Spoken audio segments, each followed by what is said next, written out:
मेरा हल्का पानीपत ग्रामीण वासियों से हाथ जोड़ के निवेदन है कि 25 सितंबर को चौधरी देवलाल का जो सम्मान दिवस बुहाना के अंदर मनाया जा रहा है, जिसके मुख्य वक्ता चौधरी अभय सिंह चौटाला जी होंगे।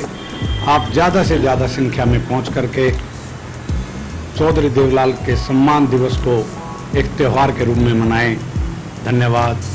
जय हिंद, जय भारत। मेरे को 6ठी बार श्री सनातन धर्म संगठन का प्रधान बनाया गया, जिसके बनने पर मैं सारी बरादरी और सारे संस्थाओं का बहुत आभारी हूँ जिन्होंने मेरे को इसमें सहयोग दिया। मैं सबका धन्यवाद। श्री सनातन धर्म संगठन ने आज मुझे चेयरमैन पद की जिम्मेवारी दी है। पहले कैश कमी में संभाल रहा था, अब चेयरमैन के पद की गणमान्य मैं बनाए रखूँगा। सनातन धर्म संगठन का मैं एक सेवादार हूँ, पहले भी सेवा करता था, आगे भी सेवा करता रहूँगा।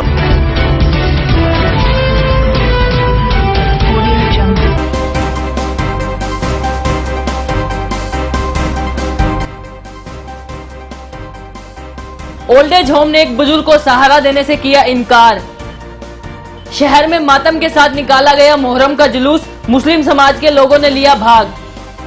लाल बत्ती चौक का फिर से होगा सौंदर्यीकरण, उपायुक्त ने नींव रखकर की शुरुआत। कृषि विज्ञान केंद्र ऊझा में महिला विचार गोष्ठी कार्यक्रम का हुआ आयोजन। बपोली ग्राम के खंड सचिव जसबीर सिंह हर रोज करते हैं अधिकारियों द्वारा लगाए गए पौधों की सेवा। आरएपीजी कॉलेज में 55वें दीक्षांत समारोह का हुआ भव्य आयोजन। Sponsored by fashion gallery, Panipat में मोबाइल का सबसे बड़ा शोरूम। अब बजाज और कैपिटल का कार्ड लाएं और कोई भी मोबाइल 0% डाउन पेमेंट पर घर ले जाएं। GT road opposite Palika Bazaar near Punjab National Bank Panipat. Phone 9813030600। This programme sponsored by Lord Shiva Enterprises, अपने आप में एक पहचान, near hotel west Panipat. Sponsor by Balaji electronics, कोई भी प्रोडक्ट आसान किस्तों पर उपलब्ध। LG, Samsung, Godrej, Carrier, Daikin, authorised dealer. ASM RO all model available. Oppo, Vivo, Samsung, Apple mobile भी उपलब्ध। Phone 9812214543। GT road near Federal Bank Panipat. 0% finance भी उपलब्ध। Sponsored by master international, first time in Panipat, wireless CCTV camera. Master international, refinery bypass road, Batra colony, Panipat. Phone 9253342393। नमस्कार, voice of Panipat में आप सभी का स्वागत है। इस वक्त आप देख रहे हैं पानीपत दनादन। आइए दनादन की शुरुआत करते हैं पहली खबर के साथ। जब किसी बुजुर्ग के पास ना तो परिवार हो और ना ही सर पे छत, तो उसके पास सिर्फ एक ही सहारा बचता है, वो है ओल्ड एज होम। लेकिन जब ओल्ड एज होम भी सहारा देने से मना कर दे तो उस बुजुर्ग का क्या हाल होता है, देखिए इस रिपोर्ट में। तस्वीरों में दिखाई दे रही इस बुजुर्ग का नाम चमन लाल गुप्ता है और इसकी उम्र 68 साल है। यह बुजुर्ग आदमी कुछ समय पहले तक बिल्कुल ठीक था, लेकिन करीब 2 साल पहले बीमारी के कारण इस बुजुर्ग की दोनों टांगों ने काम करना बंद कर दिया, जिसके बाद इसकी पत्नी ने सेवा की और 6 महीने बाद उसकी पत्नी का देहांत हो गया। जिसके बाद चिमन लाल गुप्ता अपने मित्र के साथ सोंधापुर में रहने लगा। करीब 7 महीनों तक जय किशन ने अपने मित्र चिमन लाल का ख्याल रखा। चिमन लाल का कहना है कि वह सनोली रोड स्थित ओल्ड एज होम में रहने के लिए गए, लेकिन ओल्ड एज होम के नियमों के कारण वहां रह नहीं सके। उनका कहना है कि ओल्ड एज होम के केयर टेकर का कहना है कि उन्हें सिर्फ एक वक्त का खाना वहां से मिलेगा और बाकी 2 वक्त का खाना उन्हें खुद बनाना पड़ेगा और अपने कपड़े भी खुद धोने पड़ेंगे। जब किसी व्यक्ति की दोनों टांगे ही काम नहीं करती तो वह काम कैसे करेगा, एक बड़ा सवाल है। मेरा नाम चमन लाल गुप्ता, पंजाब का रहने वाला हूँ। काफ़ी सालों से मैं यहाँ पर पानीपत में रह रहा हूँ। इलेक्ट्रॉनिक्स स्पेयर पार्ट्स का मैं काम करता था, लेकिन अब मैं 2 साल से बीमार हूँ, चल फिर नहीं सकता। घर वाली ने मेरी सहायता की, लेकिन 8 महीने हो गए उसकी भी डेथ हो गई। 2 लड़कियां थी, उनकी मैंने शादी कर दी। अब मैं इस टाइम बिल्कुल अकेला हूँ। अकेला होने के कारण मैं वृद्धाश्रम में गया था, वहाँ से उन्हें सहायता मिलेगी, गवर्नमेंट ने बना रखा है। लेकिन वहाँ पर उन्होंने कहा भी एक टाइम खाना हम देंगे, सवेरे शाम आपको खुद बनाना पड़ेगा, कपड़े आप धोने पड़ेंगे, बर्तन वगैरह आपको साफ करने पड़े। आपकी उम्र कितनी है? मेरी उम्र 68 है। आप कौन से वृद्धाश्रम में रहते हैं? ये जो सनोली रोड पे 11 वार्ड में आश्रम है, वहाँ पर गया था। एक ही आश्रम है जी वहाँ पर, लेकिन उन्होंने मेरी कोई सुनवाई नहीं की। अगर मैं काम करने के काबिल होता तो मैं आज अपना काम भी कर लेता, इतना तो मैं कमा सकता हूँ आज। लेकिन यहाँ पर जय किशन सैनी हैं, सौंदापुर के रहने वाले। ये मैंने कुछ टाइम से जानते थे, मेरे हालात को देख कर अपने पास लिया। अभी 7 महीने से मैं इनके पास रह रहा हूँ और खाना तीनों टाइम यही देते हैं और इनकी फैक्ट्री में मैं सो रहा हूँ। बाकी मैं मेरे दो लड़कियां हैं जी। लड़का मेरे पास है नहीं। मैंने दोनों लड़कियों की शादी कर दी। एक लड़की की शादी आज से 6 महीने पहले की थी। उसी टाइम का मैं बिल्कुल लाचार अकेला हो गया।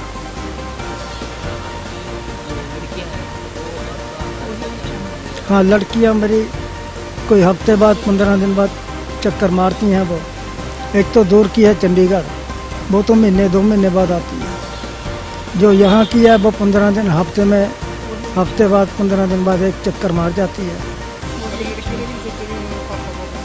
चाहती तो है लेकिन शादीशुदा है, तो अगर उसके ससुराल वाले चाहेंगे तो मैं कर सकेंगी। बाहर जो सहायता कर सकती है वो करें।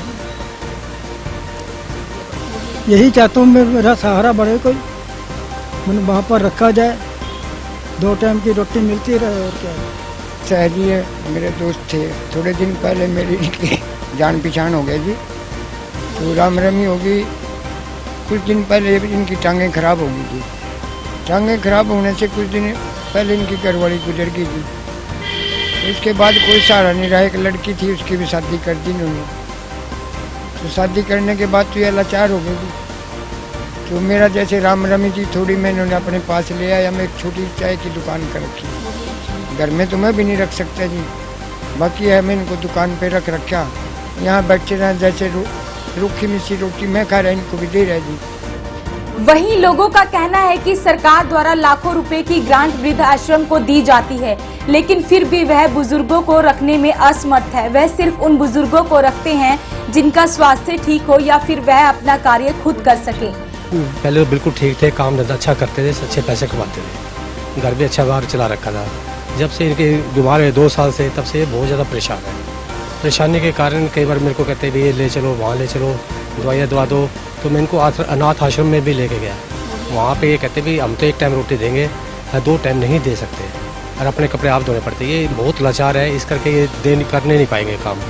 इसलिए हम चाहते हैं कि भी ये अपने किसी तरह गवर्नमेंट इनको सेट कर दे, इनकी लाचारी का कोई उपाय करे, ताकि ये अपना स्वस्थ जीवन उपाय और अपनी उम्र का जो थोड़ा सा टाइम है इनका अपना निकाल दें। अब बताओ, इतने जो चलते फिरते हैं, अगर ये चलते फिरते इनको जरूरत ही क्या है वृद्धाश्रम जाने की। मैं तो वृद्धाश्रम यहाँ गया था सनोरी रोड पे लेके, वहाँ इन्होंने फिर कहते जी नहीं चले फिर तो फिर तो हम लेके रखे, नहीं तो ऐसे नहीं रख सकते, तो हम उनको वापस ले आएंगे। इनका कोई नहीं है। मैं इनको लेके वृद्धाश्रम भी गई थी, तो वो कहते हैं हमें फिट एंड फाइन बनना चाहिए। फिट एंड फाइन लेना है तो मैं उनसे ये कि क्वेश्चन करना चाहूँगी, आंसर चाहिए कि वृद्धाश्रम का मतलब क्या है। चाहे सीएम खट्टर की सिफारिश चाहिए, क्यों चाहिए? वृद्धाश्रम खोले हैं, अगर सरकार ने खोले हैं, मंत्रियों ने खोले हैं, लो इतना चैरिटी आता है, किस लिए आता है कि जो हेल्पलेस हैं, जिनके बच्चों छोड़ दिया है माँ बाप को, उनके लिए कुछ हो सके। तो ऐसे जो लाचार बंदे, अब हम इनका साथ दे रहे हैं, हमें कहीं भी कोई सही ठिकाना नहीं दे रहा है। चाहे वो निर्मल धाम करनाल के हैं, उन्होंने भी बोल दिया है फिट एंड फाइन देने come here, otherwise we are helpless. Take the approach of CM, not possible for us. अगर मैं तो यही सरकार को बोलूँगी, मिस्टर मोदी को, आप इतना अच्छे काम कर रहे हो तो वृद्ध आश्रम भी होने चाहिए, पर वहाँ पे जो फैकल्टी है, वहाँ के जो लोग हैं वो बी होनेस्ट होने चाहिए और नीडी पीपल को वहाँ पे रखे, ना कि अपने रिश्तेदारों को वो रख के बैठे हुए। वहीं जब वॉइस ऑफ पानीपत की टीम सनोली रोड के माटा चौक पर स्थित ओल्ड एज होम में पहुंची, तो वहां ओल्ड एज होम के केयर टेकर तिलक राज से मुलाकात हुई। और बातचीत के दौरान केयरटेकर का कहना है कि ओल्ड एज होम में सिर्फ उन बुजुर्गों को रखा जाता है जो अपना कार्य खुद कर सकते हो और या जिनका स्वास्थ्य बिल्कुल सही हो। जो बिल्कुल अपने योगा हो, कपड़े कपड़े धो लेता हो, चलता फिरता हो, जो बीमार हो वो हम नहीं रखते, वो फिर हॉस्पिटल में।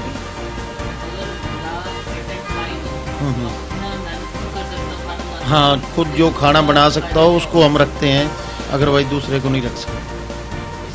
अगर वृद्धाश्रम में सिर्फ उन बुजुर्गों को रखा जाए जिनका स्वास्थ्य ठीक हो या फिर उन्हें जो अपना कार्य स्वयं कर सके तो ओल्ड एज होम होने का क्या फायदा। वॉइस ऑफ पानीपत के लिए प्रदीप पांचाल के साथ विपुल की रिपोर्ट। पानीपत शहर को सुंदर बनाने के लिए कई सामाजिक संस्थाएं और समाज सेवी लगातार प्रयास कर रहे हैं। इसी को लेकर शहर के लाल बत्ती चौक के सौंदर्यीकरण का जिम्मा किड्स वाटिका प्लेवे स्कूल के संचालक कृष्ण अग्रवाल ने उठाया। आज सुबह उपायुक्त सुमेधा कटारिया ने लाल बत्ती चौक पर चौक के सौंदर्यीकरण करने के लिए नींव रखी। उपायुक्त का कहना है कि पानीपत शहर के लाल बत्ती चौक के सौंदर्यीकरण का जिम्मा विद्या वाटिका स्कूल के संचालक कृष्ण अग्रवाल ने उठाया है और उपायुक्त ने कृष्ण अग्रवाल की इस कदम की प्रशंसा भी की और बताया कि अब लाल बत्ती चौक को मार्बल से दोबारा बनाया जाएगा। लाल बत्ती चौक पर police booth, lighting, sitting point व सेल्फी पॉइंट भी बनाया जाएगा। पानीपत शहर की सकारात्मक भागीदारी में आज एक नया मील पत्थर ऐड हो रहा है। लगभग 6 माह से मैं देख रही हूँ जिस तरह से पानीपत की सकारात्मक ऊर्जा आगे बढ़ चढ़ कर के अपने शहर के प्रति जो भावना रखती है, आज उसका एक नया मील पत्थर यानी ये लाल बत्ती चौक जो शहर का एक सेंट्रल पॉइंट है, केंद्र बिंदु है, उसको उसके सौंदर्यीकरण के लिए श्री कृष्ण कुमार अग्रवाल और उनका विद्या वाटिका स्कूल ने प्रायोजित करने का ये जो बीड़ा उठाया है, मेरा उनको बहुत साधुवाद है और बहुत आभार है पानीपत को। असल में ये मेरा पानीपत के लिए जो फीलिंग है, ये एक अद्भुत भाव है भागीदारी में। और इस पूरे सेंट्रल चौक को यहाँ एक बहुत सुंदर पुलिस बूथ स्थापित किया जाएगा। इसको क्लीन और ग्रीन, साफ सुथरा और हरा भरा जोन बनाया जाएगा और यहाँ पे कुछ जल प्रवाह का भी इंतजाम, बैठने की व्यवस्था, यानी एक समुचित और सुंदर व्यवस्था। भीड़ भाड़ के इलाके में भी लोग रिलैक्स कर सकें और सुंदरता महसूस कर सकें, ऐसा प्रयास किया जा रहा है। आर्य पीजी कॉलेज के प्रांगण में 55वें दीक्षांत समारोह का भव्य आयोजन किया गया। कॉलेज प्रबंधन समिति के महासचिव सुरेंद्र श्रृंगला, कोषाध्यक्ष पीयूष आर्य, वरिष्ठ सदस्य वीरेंद्र श्रृंगला, नवनीत श्रृंगला, प्राचार्य डॉक्टर जगदीश गुप्ता ने कुलपति महोदय डॉक्टर कैलाश चंद्र शर्मा का कॉलेज प्रांगण पहुंचने पर स्वागत किया। दीक्षांत समारोह का शुभारंभ सरस्वती वंदना एवं दीप प्रज्वलन से हुआ। महाविद्यालय के प्राचार्य डॉक्टर जगदीश गुप्ता ने महाविद्यालय की वार्षिक रिपोर्ट प्रस्तुत की। उन्होंने बताया कि इस वर्ष शैक्षणिक स्तर में महाविद्यालय के 251 विद्यार्थी विश्वविद्यालय की मेरिट सूची में आ चुके हैं और 8 विद्यार्थियों को कुरुक्षेत्र विश्वविद्यालय द्वारा गोल्ड मेडल देकर सम्मानित किया गया है। इस अवसर पर कॉलेज की उपाचार्य doctor Santosh Tiku, professor Satveer Singh, doctor Ram Niwas, doctor Vijay Singh, doctor Anuradha Singh, doctor Meenal Batra, doctor Balkar, doctor Geetanjali Dhawan, doctor Harvinder सहित अन्य मौजूद रहे। कृषि विज्ञान केंद्र ऊझा में महिला विचार गोष्ठी कार्यक्रम का आयोजन किया गया। विचार गोष्ठी कार्यक्रम में मुख्य अतिथि डॉक्टर हरिमोहन गोदारा ने महिलाओं को संबोधित करते हुए कहा कि कोई भी काम धंधा शुरू करने के लिए सस्ते ब्याज पर लोन ले सकते हैं, परंतु लोन को वापस करने की इच्छा शक्ति होनी चाहिए। बैंक आपका परम मित्र है। अगर आप लेन देन अच्छा रखते हैं तो बैंक आपका बड़ा काम धंधा शुरू करने में भी सहयोग करेगा।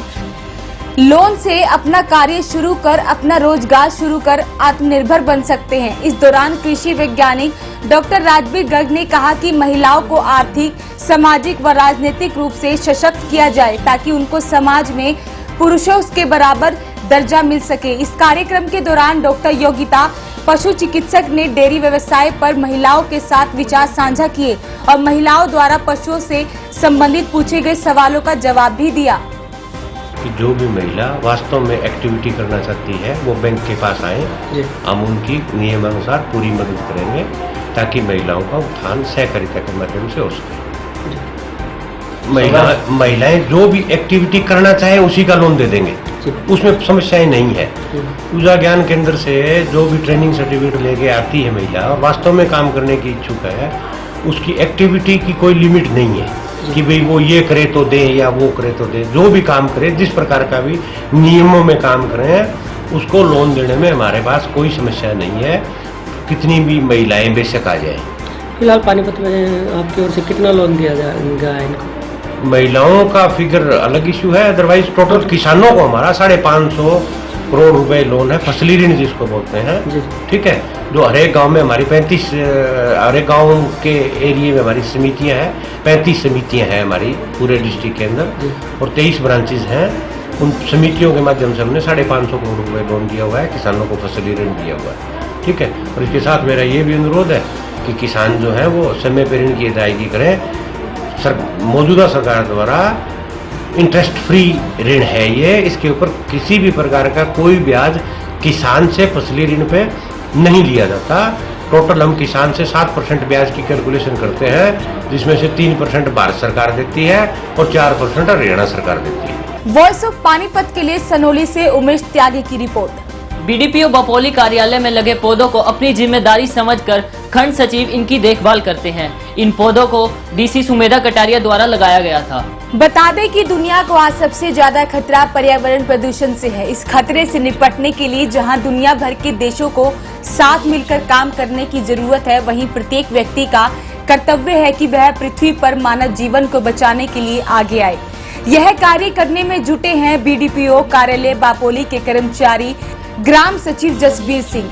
जसबीर सिंह हर दिन ड्यूटी शुरू होने से 20 मिनट पहले DC Sumedha Kataria, ADC Sujan Singh, DDPO Rupendra Malik द्वारा लगाए गए खंड कार्यालय में पौधों की देखभाल करते हैं। वहीं खंड कार्यालय में उबड़ खाबड़ पड़े जगह पर भी ग्राम सचिव ने 25 पौधे लगाए और हर रोज सुबह शाम 20 मिनट तक पौधों की देखरेख भी करते हैं। आज उनको देखकर ब्लॉक के सरपंच भी उन्हें शाबाशी देने लगे।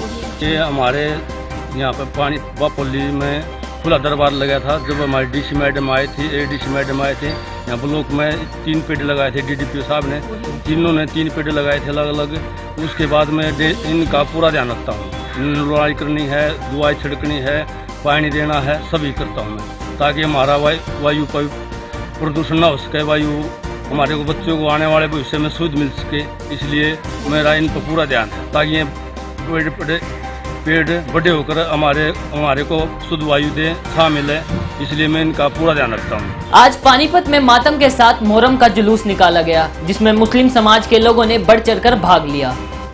आज दरगाह शाह सफरुद्दीन बू अली शाह कलंदर से मुहर्रम का जुलूस ताजियों के साथ लाठियों का खेल, पट्टा, तलवारों व चक्र के करतब मातम के साथ अखाड़ों के रूप में निकाला गया। इसमें शहर के विभिन्न अखाड़ों ने हिस्सा लिया, जैसे अखाड़ा उस्ताद साहुद्दीन कलंदर साहब, दारा सिंह अखाड़ा, कलंदर साहब अखाड़ा, हाली कॉलोनी अखाड़ा, इमाम साहब अखाड़ा मुख्य रूप से शामिल हुए।